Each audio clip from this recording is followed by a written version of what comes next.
Bismillahirrahmanirrahim. Assalamualaikum warahmatullahi wabarakatuh. Alhamdulillahi rabbil alamin. Wassalatu wassalamu ala asyrafil anbiya'i wal mursalin Sayyidina Muhammad wa ala alihi wa sahbihi ajma'in. Subhanaka la ilma lana illa ma 'allamtana innaka antal alimul hakim. Rabbi shrah li sadri wa yassir li amri wahlul 'uqdatam min lisani yafqahu qawli. Wala hawla wala quwwata illa billahil 'aliyyil 'azim. Amma ba'd.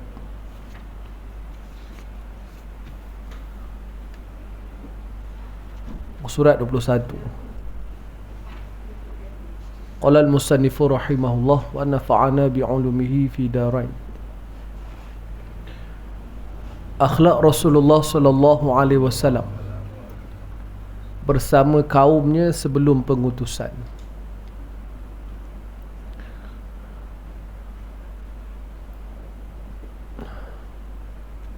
Allah SWT berfirman, walaqad ba'athna fi kulli ummatin rasula ani a'budullaha wajtanibut taghut.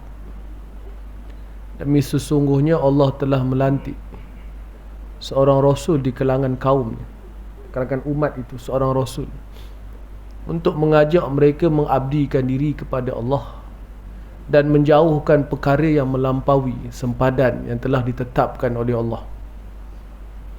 Dan ada ayat-ayat yang lain yang menyebut tentang Nabi-Nabi ini dibangkitkan dari kalangan bangsa mereka sendiri.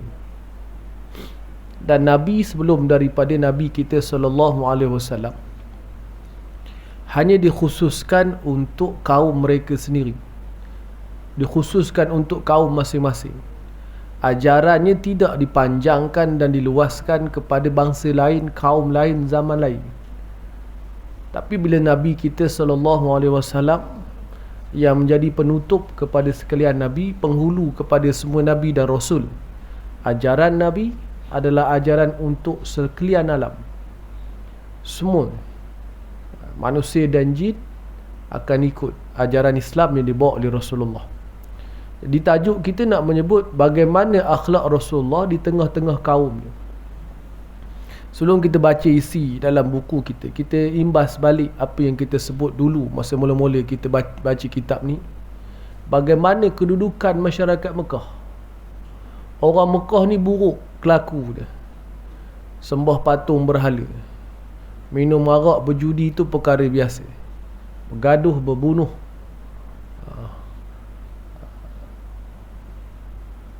menindas golongan perempuan, membunuh anak-anak, khususnya anak perempuan ketika masih kecil. Ini adalah perangai orang Mekah yang kita panggil, disilahkan dengan sebab sebagai masyarakat jahiliyah, kerana mereka tidak mahu mengikut ajaran Islam. Ajarannya sangat buruk. Jadi masyarakat yang buruk itu biasanya akan melahirkan orang yang buruk. Dia panggil bi'ah. Baik itu kalau orang yang nak menjadi baik, dia kena keluar daripada tempat yang buruk, yang tidak baik. Jadi kalau duduk dalam suasana masyarakat yang tidak ikut ajaran Islam, susah, bukan tak boleh, sukar untuk seseorang itu melakukan perubahan. Tapi kalau dia duduk dalam keadaan yang baik, tempat yang baik, masyarakat yang baik, jadi dia mudah untuk melakukan perubahan. Keadaan itu, suasana itu, atau dipanggil dalam bahasa Arab sebagai bi'ah, membantu dia untuk berubah daripada orang yang baik kepada orang yang tak baik. Mudah contoh, orang yang tidak berdisiplin masuk askar, disiplin dia. Dalam kem askar tu dia akan menjadi disiplin, sebab di situ semua orang berdisiplin. Kalau duduk tempat orang yang pembersih, kita akan jadi bersih terikut dengan suasana itu. Pun begitu, yang menariknya kita tengok Nabi kita tak terkesan dengan budaya buruk masyarakat dia. Dan semua Nabi yang dibangkitkan oleh Allah Subhanahu Wa Taala memang tidak terkesan dengan perangai buruk, akhlak buruk, budaya buruk yang ada di kalangan masyarakat masing-masing. Jawapan dia kenapa? Satu, memang pemeliharaan daripada Allah. Yang kedua, mereka menggunakan akal dengan sewajarnya, berfikir. Jadi kalau orang yang berfikir mudarat arak, dia tak minum arak. Orang yang berfikir mudarat membuang masa, dia tidak akan membuang masa. Orang yang berfikir perkara-perkara buruk itu ada mudaratnya, dia tidak akan melakukan perkara tersebut. Bila dia berfikir tentang kebaikan sesuatu benda, dia akan buat benda itu. Tapi kalau tidak berfikir dengan wajar, meninggalkan anugerah yang sangat mahal oleh Allah SWT ni, manusia akan ketinggalan.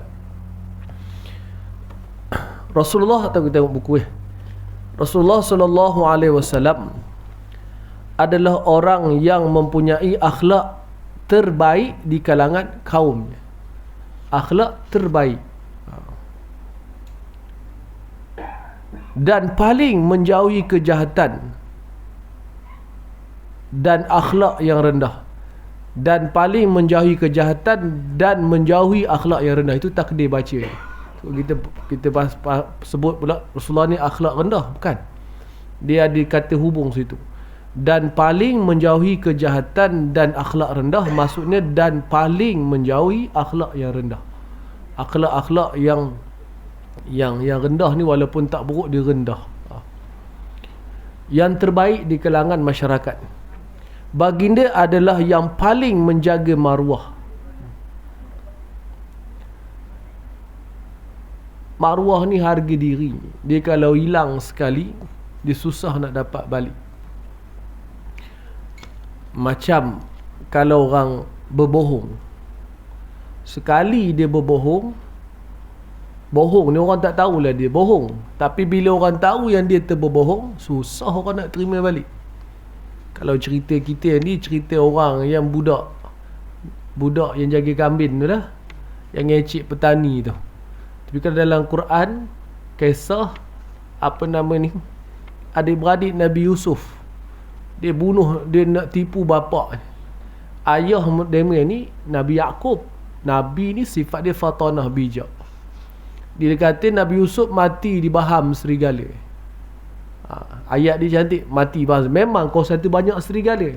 Dan memang Nabi Yaqub asalnya tak izinkan abang dia, adik-beradik Nabi Yusuf dia 12 orang. Walaupun ada juga mengatakan ada perempuan, tapi lelakinya 12 orang. Yang 10 ni dengki pada Nabi Yusuf. Seorang tak dengki, sebab itu adik-beradik seibu sebapa Nabi Yusuf. Namanya masyhur dengan Bunyamin atau Benyamin. Orang putih panggil Benjamin, Yahudi pun sebut Benjamin. Tahulah sebut betul Benjamin, tapi tulis ni Benjamin lah. Kot dia ada cara baca lain. Lalu dibawa Nabi Yusuf kecil tu, Nabi Yaqub tak bagi sebab takut serigala. Tapi dia kata tak apa, nak bawa supaya Nabi Yusuf ni berlatih sejak benda kecil biasa dengan suasana lasak macam itu. Dan janji kami 10 orang takkan termarunya serigala nak serang. Tadi saya tengok dalam Instagram Al Jazeera dia tunjuk ada dia pekan lah, macam kita taman lah bahasa kita ni. Bapaknya sampai parking kereta depan rumah lah kot. Dia buka pintu, anak keluar pintu berjalan. Anak berjalan, kokok di serigala. Kokok di serigala dalam kampung tu serigala. Tapi sempat lah bapak janganlah, tapi budak tu dah terbaring dah. Ceria lah kot kokok serigala kan. Kokok dia anjing pun boleh tahan. Adik nak sebut serigala tu bahaya. Serigala tu dengan budak tu berkurang sampai besok lah. Serigala dengan anjing lebih kurang. Tak apalah, dia buat cerita makan di serigala. Lalu dia bawa pada ayahnya, bagi tahu kalau ayah tak percaya, ayah memang susah nak percaya kami lah. Tak percaya sudah lah. Ini ayat dia. Lebih kurang dia sebut mafhum daripada ayat Quran tu lah. Ayat Quran tu cantik lah, saya buat mafhum ni. Kemudian dia bawa baju Nabi Yusuf yang berlumur darah, bagi pada Nabi Yaqub. Tak percaya, ini buktinya. Baju yang berlumur darah. Nabi Yaqub ni Nabi. Dia tahu anak-anak dia telah sedang menipu dia. Tapi dia kata apa? Fasabrun jamil. Aku sabarlah dengan apa yang kau buat ni, aku sabar. Jadi penipuan, pembohongan dia, bagi orang yang berbohong ni, dia rasa betul dah. Memang orang akan percaya yang dia bohong. Tapi sebenarnya pembohongan dia nampak. Satu serigala baham Nabi Yusuf, bajunya tak koyak. Bajunya elok. Bajunya elok tapi penuh darah.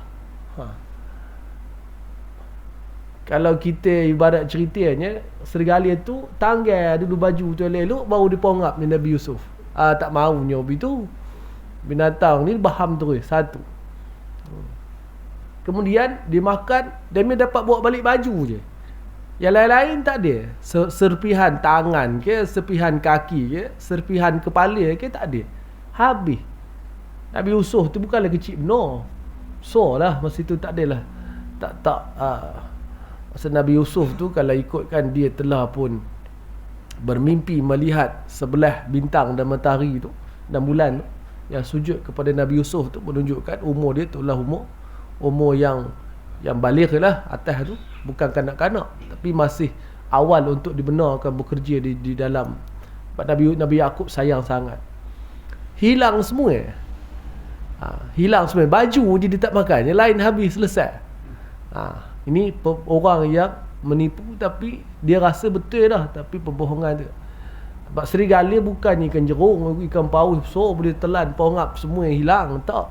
Serigala ni ialah serigala memang dia binatang yang sangat ganas, tapi dia tak boleh, kalau dia makan pun dia tak akan makan habis sekali. Tak muat perut dia. Tapi hilang. Ini pembohongan yang berlaku. Jadi sekali orang tak percaya kita, susah nak dapat balik.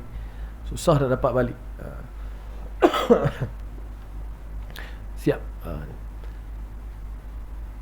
Baginda adalah orang yang paling menjaga maruah, paling baik pergaulan, sebaik-baik jiran, paling berlemah lembut, paling bercakap benar dan paling amanah. Semua paling menjaga maruah Nabi. Nabi tak buat benda-benda yang boleh menjatuhkan maruah. Bercakap benar, amanah dan sebagainya. Disebut dalam nanti kita akan baca kot dalam buku ni, saya tak ingat dia ada cerita ke tidak, Nabi bertemu dengan seorang padri namanya Adi bin Hatim At-Ta'i.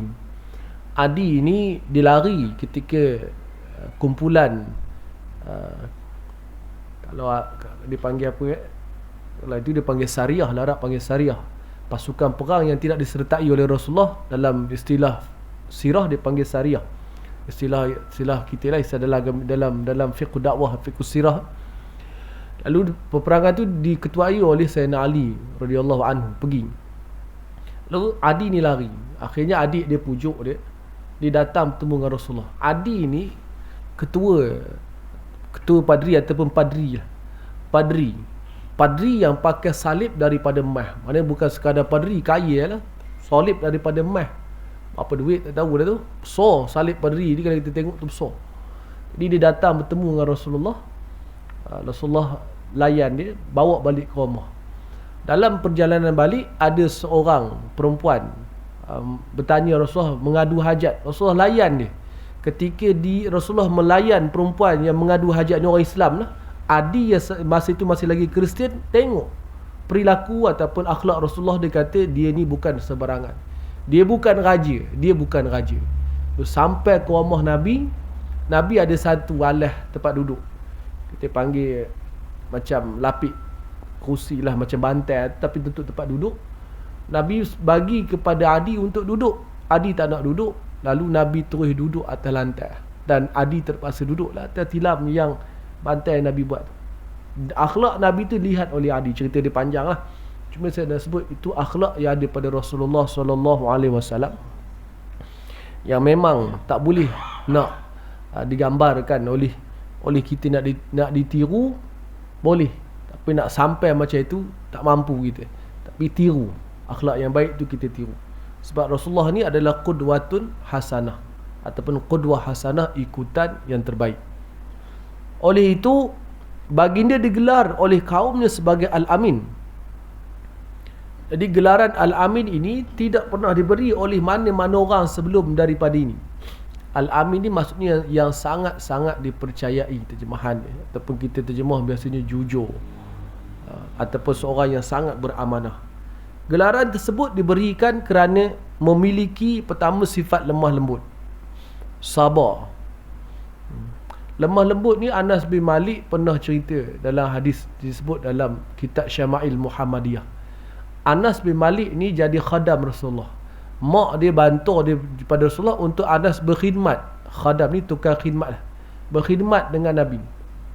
Tolong Nabi lah, berdamping Nabi, mulazamah sepanjang masa dengan Nabi. Sehingga kan kehebatan Anas ni sahabat Nabi. Dia boleh tahu tempat yang Nabi pijak tanah tu. Maknanya dia perhati sangat Nabi tu. Ini kehebatan antara para sahabat lah. Dia kata Nabi tak pernah sebut, kalau kita marah pun, hei lah, hoish ke, tengkin. Nabi tak pernah tengkin dia. Dan Nabi tak pernah, kalau dia buat salah, Nabi tak pernah cakap, ngapa kamu buat macam ni? Nabi tak pernah cakap macam tu. Atau sepatut kamu buat macam ni. Tak ada cakap macam tu. Ni Anas bin Malik, khadam Nabi SAW. Ni kehebatan sifat lemah lembut Nabi. Tak ada bengkin-bengkin, tak ada lah.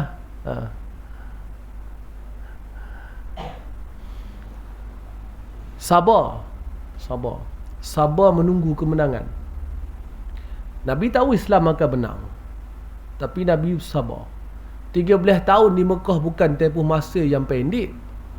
Dan dalam 13 tahun di Mekah, Nabi berdakwah pada orang Mekah. Nanti kita akan sampai tajuk dia. Ada satu fasa, namanya fasa boykot ataupun pemulauan di pulau Nabi, orang Islam dan keturunan Nabi selama 3 tahun. Di PKP kan dia main Nabi tu, senang sebutnya. Di PKP kan dia main Nabi dah. Bukan PKP, PKPD tu. Tak boleh keluar, tak boleh beli barang. Bukan tak ada duit, barang tak boleh beli. Diputuskan hubungan ekonomi, hubungan kekeluargaan, nikah kahwin dengan Nabi, orang Islam dan Nabi. 3 tahun. Bukan satu tempoh yang pendek, tapi sabar Nabi menanti kemenangan. Bersabar Nabi dengan kerana musuh, kerana sahabat-sahabat. Dalam perjanjian Hudaibiyah nanti kita akan baca macam mana tukang wakil daripada orang Mekah yang menggunakan banyak buat sekor kepada Rasulullah dan orang Islam, tapi Nabi sabar. Nabi suruh tulis dalam kepala surat tu, Bismillahirrahmanirrahim. Dia kata kami tak pernah kenal Ar-Rahmanir-Rahim, tulis Bismillahumma. Itu dia tulis, ini surat daripada Muhammad Rasulullah. Dia kata ini perjanjian antara Muhammad Rasulullah. Dia kata, oi Muhammad, kalau kami iktiraf kamu Rasulullah, buat apa kami perang kamu? Tulis Muhammad bin Abdullah. Kami kenal Muhammad bin Abdullah. Nabi suruh tulis, Nabi bersabar. Akhirnya kesan daripada perjanjian Hudaibiyah, gencantan senjata selama 10 tahun, Islam dapat disebarkan dengan cara aman. Sebab Nabi ni dia mendahului, dia panggil kaedah dakwah secara silmiah. Secara selamat, aman, tenang, damai. Sebab Islam bukan agama paksaan. La ikraha fid din. Tidak boleh, tidak ada paksaan dalam agama Islam. Tak boleh kita cekuk telinga orang, kamu masuk Islam, tak, tombok pun tak boleh. Kamu masuk Islam, tidak, aku buat begini, tak boleh. Dia tak nak masuk Islam sekalipun dia berada di perkampungan orang Islam, negeri orang Islam, tak ada paksaan. Tapi kalau dia dah masuk Islam, kena ikut undang-undang lah. Sebab itu ada undang-undang murtad, undang-undang murtad ni bunuh siapa yang murtad. Itu sebab dia dah masuk Islam. Jadi orang dah masuk Islam, dia kena ikut lah. Sebelum orang masuk askar, dia nak bangkit tinggi hari, ikut dia lah. Tapi dah masuk askar, jangan buat pasal lah. Kamu dah masuk, kena ikut lah undang-undang. Askar ke, kamu dulu tak bekerja, duduk di rumah belum panggil bekerja, nak buat apa benda ikut suka lah. Nak minum teh pukul 8 pagi ke 10 pagi, sekarang dah masuk kerja, tak boleh minum teh di kedai kalau kamu kerja pejabat, kecuali waktu rehat lah. Waktu rehat baru boleh keluar. Waktu yang bukan waktu rehat, nak minum teh, pergilah dekat dia punya bilik banjur teh tu, luar tak boleh. Ini dia ada etika tu. Dia orang petikai ke tu. Orang petikai, kenapa Islam tak bagi orang murtad? Dah masuk Islam. Ni dia panggil ketegasan kita bila dah menganut agama Islam. Antara lain sifat bersyukur, adil, tawaduk, menjaga kesucian diri, pemurah, berani dan malu. Panjanglah kalau kita nak bahas satu-satu tu.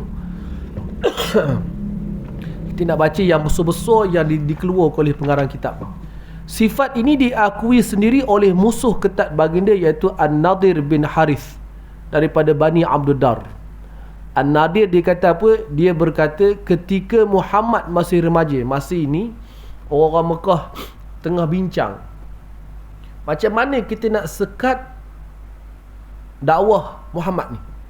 Macam mana kita nak sekat ajaran Muhammad ni. Orang nak datang musim haji ni. Muhammad ni kalau dia bercakap dengan orang, memang orang suka dengan dia sebab dia orang baik. Siapa yang tak suka orang baik? Orang baik, bercakap lembut, muka jernih, muka orang tengok suka, memang tak menyakitkan hati orang langsung. Ni sifat Nabi Muhammad ni. Macam mana kita nak sekat? Kita kena buat propaganda, kita kena buat tuduhan palsu kepada dia. Apa dia? Antara dia tuduh sebagai apa nama, sami, orang gila, tukang sihir, penyair. Ni tuduhan-tuduhan yang semua tuduhan ni ditolak oleh orang Arab sendiri. Ditolak. Antaranya ditolak adalah sihir. Ini dikata oleh Nadir bin Harith. Nadir ni penentang kuat oleh Rasulullah, sangat kuat. Antara disebut dalam cerita dia, ketika mana dia nak sekat ajaran Rasulullah ni, dia antara duta yang dihantar oleh Mekah untuk bertemu dengan orang Yahudi di Madinah untuk tanya, ceritakan tentang Nabi Muhammad ni. Dia dan Uqbah bin Abi Mu'ain sampai di Madinah, tanya Nabi, dia sifatkan Nabi, ceritakan Nabi, bagaimana Nabi ada orang di kampung kami mengaku Nabi begini-begini sifat dia.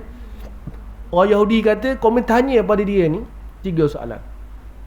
Kalau dia boleh jawab 3 soalan ni, dia betul-betul Nabi. Kalau dia tak boleh jawab, dia pembohong. Soalan pertama tanya tentang Ashabul Kahfi. Dia tak sebutlah Ashabul Kahfi lah, itu seperti saya nak bagi senang faham. Cerita tentang lelaki-lelaki yang menyelamatkan diri dalam gua pada zaman dulu, Ashabul Kahfi lah. Tanya tentang lelaki yang menguasai timur dan barat, dan tanya tentang ruh. Sampai di Mekah, Nabi jawab semua soalan tu. Walaupun Allah tangguhkan sampai 15 hari sebab ada penurunan syariat di situ. Itu syariat untuk mengatakan insya-Allah. Tapi lepas 15 hari Allah Taala turunkan wahyu untuk menjawab kisah Ashabul Kahfi, sekadar Zulqarnain, dan juga tentang ruh. Wa yas'alunaka 'anir ruh qulir ruhu min amri rabbi wa ma utitum minal ilmi illa qalila. Ditanya tentang ruh, Nabi kata, ruh bukan urusan aku, itu urusan Tuhan. Aku tak ada ilmu melainkan sikit je. Sebab ruh ni memang susah nak sebut. Di mana ruh kita? Kita tak boleh jawab. Nyawa, di mana nyawa? Kita tunjuk nyawa sini lah nyawanya. Ini bukan nyawa, tak boleh tunjuk, tapi dia wujud. Tak nampak, tak boleh tunjuk tempat dia, tapi dia wujud. Siapa menafikan kewujudan nyawa, kalau dalam suasana masyarakat, gila lah. Aku tak bernyawa tapi berjalan lagi. Tak mahu, tak benar lah orang ni. Dan kalau menafikan akidahnya, batal lah. Sebab itu perkara ghaib yang disebut oleh Allah. Jadi Nadir dia kata apa, walaupun dia ni orang yang kuat menentang Rasulullah, musuh ketat dalam buku kita sebut, ketika Muhammad masih remaja, beliau adalah orang yang paling kamu redai, kata-katanya paling kamu percayai, macam kisah pembina Kaabah dulu. Dan orang yang paling amanah di kalangan kamu. Kamu letakkan barang, simpan di rumah Muhammad kalau kamu nak pergi keluar musafir 3-4 bulan, lama-lama tu. Tetapi apabila beliau dewasa dan membawa apa yang dibawanya sekarang, kamu mengatakannya sebagai tukang sihir. Tidak, demi Allah, beliau bukan tukang sihir. Tapi dia lawan Nabi juga. Tapi tuduhan tukang sihir tu dia tak boleh terima. Dia tak boleh terima. Ini yang diakui oleh musuh Nabi. Jadi memang Nabi ni seorang yang bercakap benar, tidak pernah berbohong. Kata-kata ini diluahkan ketika orang-orang Quraisy ingin mengambil kata sepakat mengenai apakah yang akan mereka perkatakan kepada orang-orang Arab yang akan datang ke Mekah untuk mengerjakan haji, supaya mereka dapat mencapai kata sepakat mengenai tuduhan yang munasabah terhadap Rasulullah sallallahu alaihi wasallam. Hercules Raja Rom, Herqal atau Hercules Raja Rom, pernah bertanya kepada Abu Sufyan. Masa ini Abu Sufyan, masa ini berlaku perjanjian Hudaibiyah. Dia Abu Sufyan nak berniaga di Syam. Lalu Hercules jemput delegasi Mekah ni untuk berdialog tentang berita yang dia mendapat tahu di tanah Arab di Mekah ada orang yang mengaku sebagai Nabi. Hercules ni dia baca kitab Injil. Walaupun kitab Injil tu kitab Injil yang telah pun diubah beberapa isi kandungannya, tetapi masih dikekalkan isi kandungan yang asal. Antaranya kebangkitan Nabi akhir zaman, dan sifat-sifat Nabi akhir zaman tu memang dicerita dengan detail dan jelas, sehingga dia lebih kenal Nabi daripada anak sendiri. Ni detailnya cerita Nabi akhir zaman dalam kitab Injil dan juga kitab Taurah.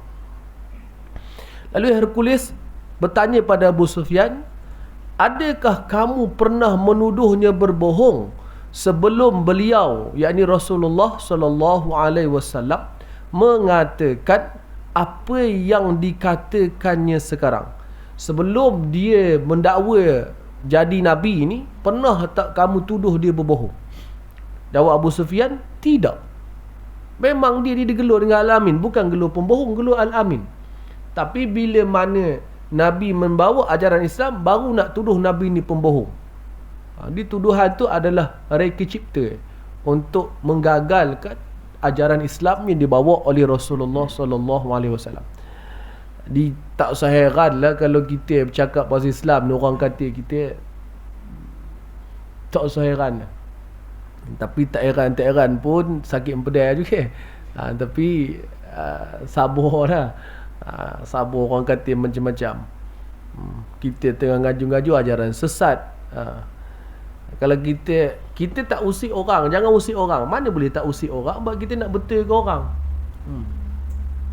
Nak betul ke orang, ada benda yang kita akan menyinggung perasaan. Sebab orang tu buat benda tak kena dengan Islam. Tapi mungkin kadang-kadang cara kita bercakap lah. Tapi dalam lembut-lembut macam mana pun orang akan marah sebab dia diusik. Dia kata jangan jaga tepi kain. Dia bukan istilah tepi kain, dia panggil ukhuwah Islamiyah. Kita nak selamatkan manusia daripada api neraka. Pun begitu, kalau kita baca dalam kitab-kitab tasawuf, antaranya dalam kitab Ihya Ulumuddin, Imam Ghazali menyebut kaedah untuk kita mencegah kemungkaran. Kalau kita rasa kita cegah tu, kita boleh berhentikan kemungkaran tu, silakan. Kalau kita rasa kalau kita cegah dia boleh buat lebih teruk daripada itu, haram kita cegah. Tak boleh. Haram, harus, makruh tu tengok pada situasi. Tapi istilahnya ada tak boleh, ada boleh. Contoh, kalau orang tu tengah minum arak, minumnya setengah cawan, kita tegur dia, dengan sebab teguran kita, dia marah, dia togoknya sebotol, jadi lagi banyak dia minum tu. Ketika itu jangan. Ataupun kita nak marah orang, kita baku kilang arak tu, contoh, dia boleh menyebabkan implikasi lain, persepsi buruk dan sebagainya. Itu bukan cara dia untuk menghentikan kemungkaran. Dia kena ambil masa. Dia tak boleh drastik. Dia tak boleh drastik macam itu. Drastik maksudnya gopoh untuk membetulkan sesuatu kemungkaran. Kena sabar tu, kena belajar sifat sabar Nabi tu. Sabar di mulut, tapi tangan kaki laju je. Naik terus pumpam kena. Tapi dia sebut tak. Lantas Hercules sambung lagi. Orang yang tidak bercakap bohong kepada manusia tidak akan berbohong kepada Allah. Orang tak nak berbohong dengan manusia, dia tak akan bohong dengan Allah Subhanahu Wa Taala. Peristiwa ini disebut di awal kitab Sahihul Bukhari. Dalam kitab di Sahih Bukhari dibuka cerita dulu secara panjang bagaimana dialog antara ayat, dialog dia panjang, banyak benda yang ditanya. Keturunan dia macam mana, dia macam mana, antara ini sebut tentang berbohong.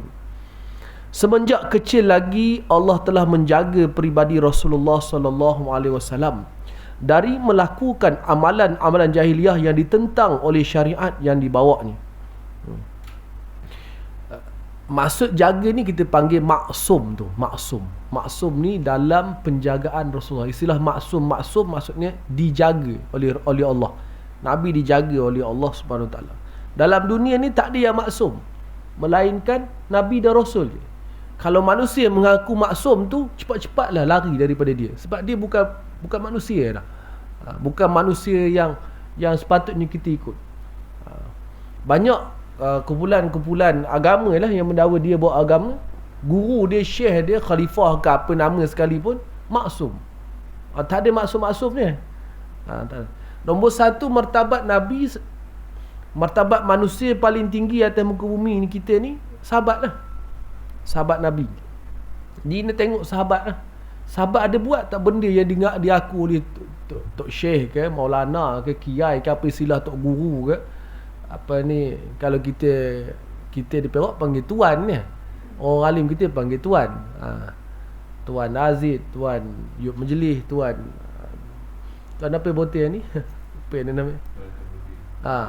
Tuan lah, orang alim tuan ke apa istilah. Kalau dia buat benda yang dikata dia mendakwa dia maksum, kena segera tarik handbrake, balik tempat, jangan ikut dah. Sebab tak ada manusia maksum. Kullu bani Adam khata'. Setiap anak Adam akan melakukan kesalahan. Maksud maksum tak buat langsung perkara yang haram, perkara yang dosa kecil, dosa besar, bahasa mudahnya, perkara yang makruh, perkara yang harus, yang menjatuhkan maruah Nabi. Bercakap kosong pun Nabi, bersembang-sembang kosong, tak ada. Nabi kalau bercakap pasal buah, Nabi cerita benda apa yang bawa manfaat, benda apa yang bawa mudarat. Tak bersembang kosong cerita. Kita hari ni cerita pasal Piala Dunia lah, tak cerita lah benda-benda apa itu. Kita boleh, dan benda itu tak haram pun, cuma dia harus. Tapi benda itu bagi Nabi, dia boleh menjatuhkan maruah. Sebab Nabi bukan nak cerita benda-benda dunia. Kita iyalah. Tapi kalau dah sampai buang masa baru haram, sembang bola daripada pukul 12 sampai ke subuh berlepas, tak jadi ya. Ini dia benda yang harus tu.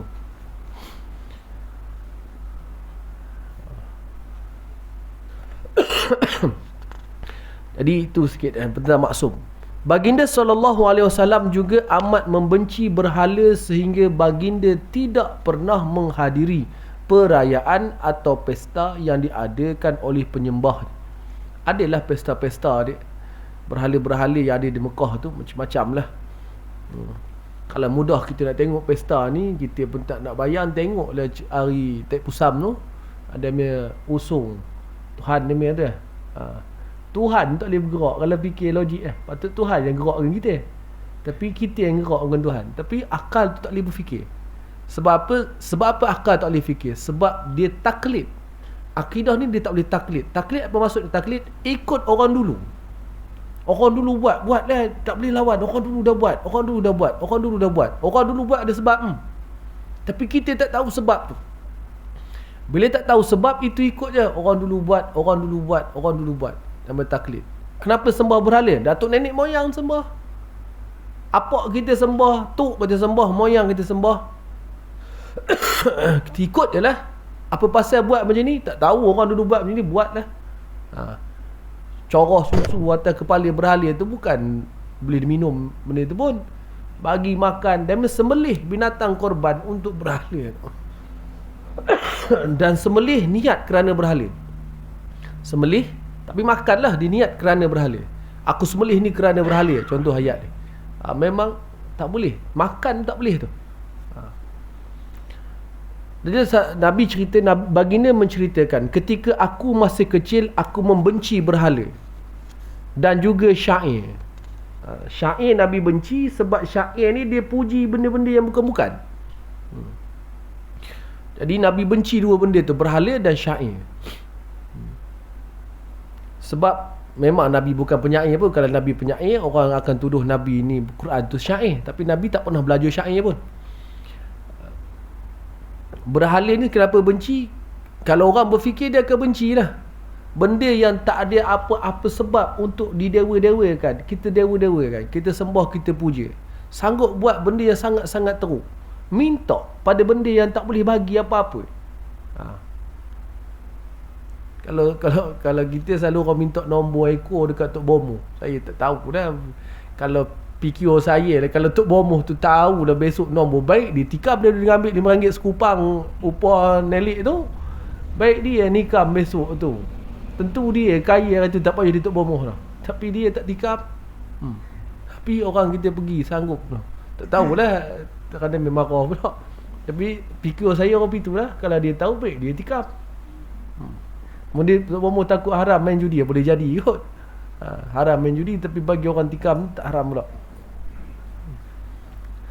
Tapi orang kita Melayu ni dia kuat halal haram, padahal lawak pada orang. Orang kita mencuri ayam, dia sembelih ayam tu, haram makan ayam tak sembelih. Tapi curi tadi tak ada. Lepas tu saya dengar ceramah Ustaz Ismail kamu, dia memang masuk pecah ramah dia. Quran tu bukan Quran kitab, tapi dia ingat Quran dibalut dia dengan kain supaya tak pegang Quran tu. Dia ada benda-benda tu, adalah bagus sikit nah, tapi adalah tak berapa bagus banyak tu. Sikit kita baca sini. Aku tidak pernah mengambil berat apa yang dilakukan oleh orang-orang jahiliah kecuali 2 kali. Mana ambil berat ni, Nabi nak tengok, kalau ayat ni terjemahan, kalau yang kami ngaji pun, Nabi nak pergi tengok apa benda dia buat oleh orang Mekah tetap malam. Ada satu pesta, nak buat apa, nak tengok. Bukan teringin pun nak tahu, sebab ada perasaan nak tahu tu. Tetapi dalam kedua-dua peristiwa tersebut, Allah telah menghalangku daripada melakukannya. Allah tidurkan Nabi. Selepas itu, aku tidak pernah terlintas untuk melakukan perkara buruk, sehingga Allah memuliakan aku dengan memberikan risalahnya kepada aku. Pada suatu malam, ni Nabi cerita macam Nabi nak pergi tengok tempat orang Mekah ni. Budak-budak rakan-rakan seusia Nabi ni malam-malam dia memang pergilah tempat-tempat yang ada bunyi-bunyi. Ada bunyi-bunyi, dia memang meraih ke pengantin ke meraih ke apa, adalah menari-nari apa benda semua tu. Ada katuk-katuk gendang. Satu hari Nabi kata, satu malam aku berkata kepada pengembala upahan yang mengembala bersama aku. Nabi ni kerja Nabi mengembala upahan, ambil upah gembala kambing tengah malam, mana jaga kambing sampai malam. Lalu dia kata, tolong jaga kambing-kambing aku mahu lepak. Ayat dia, kita hormatlah penterjemah kita ni, sebab dia terjemah bagi saya Ustaz Haji Umar Asri, Allah maghfirlah wa anhu.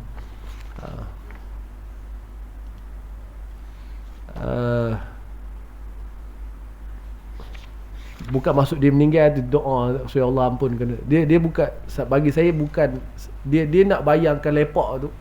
Sebab perkataan asal dia Samara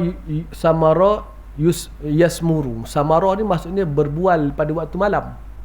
Jadi kita tulis itu, lepak tu kena garis sikit, tulis aku mahu berbual pada waktu malam di kota Mekah sebagaimana pemuda lain. Duduk berbual pada waktu malam. Sebab kalau lepak ni bukan malam ni, kadang siang kan. Masyarakat Melayu ni, kita pun dah istilahkan budaya melepak tu satu benda negatif. Jadi kita bersihkan Rasulullah dari perkara itu lah. Penggunaan bahasa cantik sikit lah.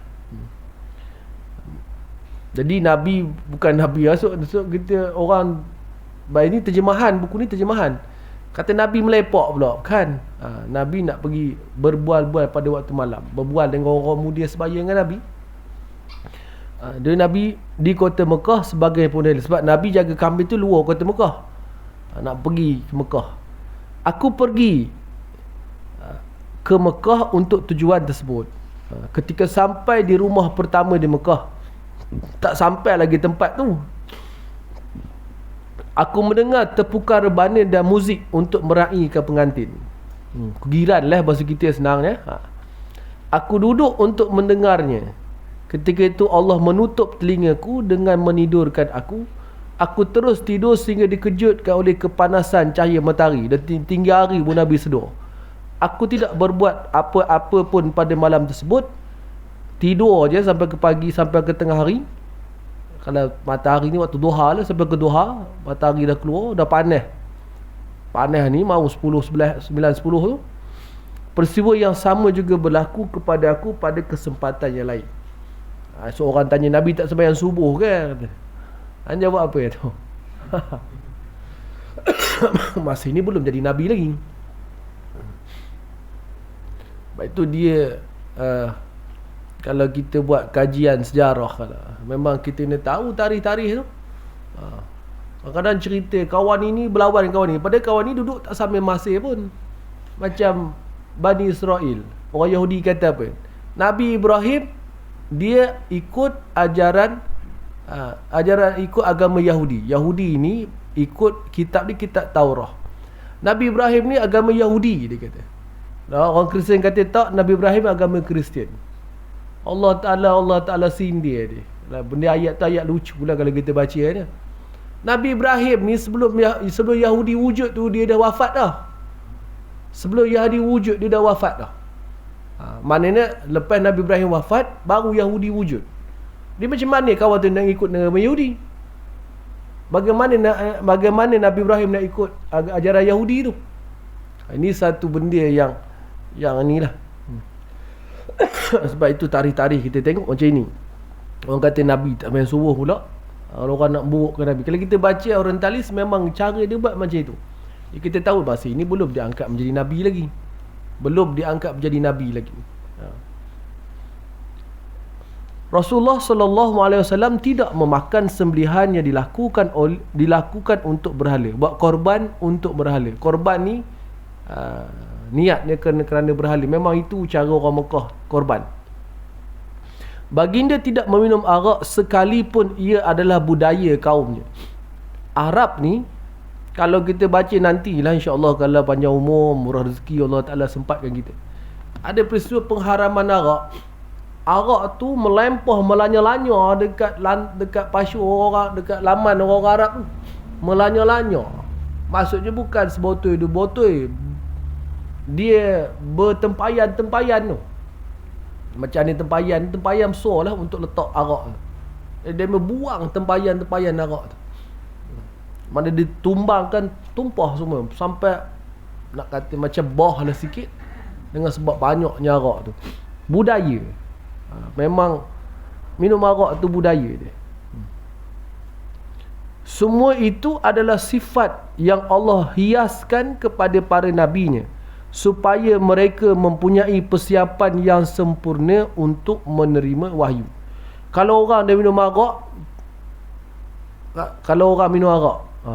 kalau tu kan ketika bernisbah pada Nabi. Kalau orang yang minum arak, tiba-tiba dia mengaku, dia buat cerita, kita kata tak boleh percaya cakap sana tu, dia tu kaki todi. Sebab apa? Kita takut time dia bercakap tu dia tengah merin minum todi tu lah. Tak berapa nak benar cakap. Mustahil lah benda tu berlaku pada para nabi. Mereka tidak melakukan perkara-perkara keji dan hina. Keji ni macam zina atau keji. Zina lah. Kalau hina ni macam perkara-perkara yang lain daripada itu. Sebelum dan selepas dilantik sebagai Nabi. Sebelum jadi Nabi pun tak pernah buat perkara keji. Selepas jadi Nabi pun tak buat perkara keji. Kalau ada orang-orang ajaran-ajaran yang merepek-repek ni, ajaran sesat lah kita, dia selepas dia naik makam tertinggi, dia boleh buat maksiat pula. Sebab makam aku dah tinggi dah. Makam aku dah tinggi dah, aku ni dah tak Allah Ta'ala tak kira dah aku buat. Allah Ta'ala izin aku buat semua maksiat. Mana maunya Nabi ni. Sebab itu baca sejarah, tak maunya Nabi ni. Kalau kita baca, tak jumpa Nabi buat maksiat. Sedangkan Nabi ni Allah Ta'ala syiharkan memang tak buat dosa langsung. Kalau kita kecil turun sikit pada sahabat Nabi, Ahlul Badar. Ahlul Badar ni sahabat Nabi yang terlibat perang Badar. Allah kata buatlah apa pun, Allah Ta'ala ampunkan dosa. Tapi sahabat-sahabat tak buat. Hatib bin Abi Balta'ah aja buat satu kesalahan besar. Kesalahan dia adalah membocorkan rahsia perang ketika Nabi nak masuk dalam Khilafah Makkah. Itu pun ada sebab-sebab yang bagi dia kuat lah. Tapi Allah Ta'ala ampunkan dosa dia. Dan Rasulullah tak ambil tindakan pada dia sebab dia Ahlul Badar. Tapi dia tak ambil buat macam tu. Yang ini naik makam pun naik, dia yang sebut, orang tak syihar apa-apa pun. Boleh salam laki perempuan, macam-macam lah. Kalau tengok teruk-teruk, biasanya dia akan berkait dengan zina lah banyak. Dan macam mana pula, pelik-pelik kalau kita baca, menakutkan. Jadi kita nak mengaji tu kena ngaji ikut tanggih. Ngaji ikut tanggih. Maksudnya ikut satu baru kita reti. Kalau terus-terus pergi ilmu tinggi tu yang tobang ke langit tu, dah tak ingat dunia lah. Itu kena ingat mengaji. Saya bolehlah tolong-tolong yang terkerti tu dia. Kan ada dengar kawan-kawan yang ada orang ngaji ilmu tinggi lah, dia petikaikan kita tu mikir ngaji ilmu kulit je, teman ngaji ilmu isi lah. Bedal lah kamu. Kulit memang lah nak ngaji kena ada kulit kitab, tak nak ngaji macam mana. Kita memang ngaji daripada sini sampai ke sudah. Faham tak faham tu itu urusan Allah Ta'ala. Allah Ta'ala nak bagi faham, insya-Allah faham. Kita cuba untuk faham. Tidak main ngaji isi mana tak tahu. Itu slow pendek itu negara kita tu pakai slow pendek, rokok dia moncong. Kamu ngaji apa di masjid ni? Kamu ngaji tasawuf, isi apa kulit aja dia. Sebab dia dah makam tinggi. Maya isyak maghrib belum tahu lagi hari tu. Ni kita Nabi memang takkan buat maksiat sebelum dan selepas jadi Nabi. Jadi kalau ada orang buat maksiat tu, walaupun dia pakai mengaku orang agama ke, kita jangan terima. Sikit lagi, mereka tidak melakukan perkara tersebut sebelum diutuskan sebagai Nabi, untuk melayakkan mereka menerima perkara besar yang akan diberikan kepada ini. Kalau orang memang akhlak baik, bila dia mendakwa, dia buat ajaran baik, kita mudah terima. Tapi kalau orang tu dulu perangainya buruk, tiba-tiba dia nak mengaku baik, susah sikit kita nak terima. Baik, itu dalam kitab sirah Mustafa As-Sibai, Dr. Mustafa As-Sibai, seorang graduan Azhar, dia buat satu kitab sirah kecil. Dia kata mesti orang duduk dalam jalan dakwah mempunyai peribadi yang baik. Kalau tak baik, susah sikit. Dia pun dulu kopi tu, tapi taklah benda itu menjadi sebab untuk dia tidak berdakwah. Tapi susah sikit lah. Kita nak cakap orang jangan minum arak, tapi dulu kita pun minum arak juga, contoh. Susah lah sikit. Memang kita dah taubat dah, tapi benda itu akan disebut-sebut oleh orang. Tapi dari segi pahala dapat, jangan bimbang. Ini dari segi keberkesanan dakwah. Mereka tidak melakukan selepas pengutusan supaya mereka menjadi ikutan yang baik kepada umat mereka. Semoga Allah melimpahkan selawat dan salam sebaik-baiknya kepada mereka. Wah, itu je kita dapat ni hari ni. Wallahu ta'ala alam bissawab. Jadilah selah. Nanti kita akan baca sikit. Allah ta'ala alam. Allahumma aftah alina futuhal arifin uzuqna faman nabiyin afdal musallin ulhamal malaikatil muqarrabin ya fatahu ya alim. Iftah qulubana futuhal arifin. Sallallahu alaihi wasallam Muhammad wa ala alihi wa sahbihi wasallam. Alhamdulillahi rabbil alamin. Assalamualaikum warahmatullahi wabarakatuh.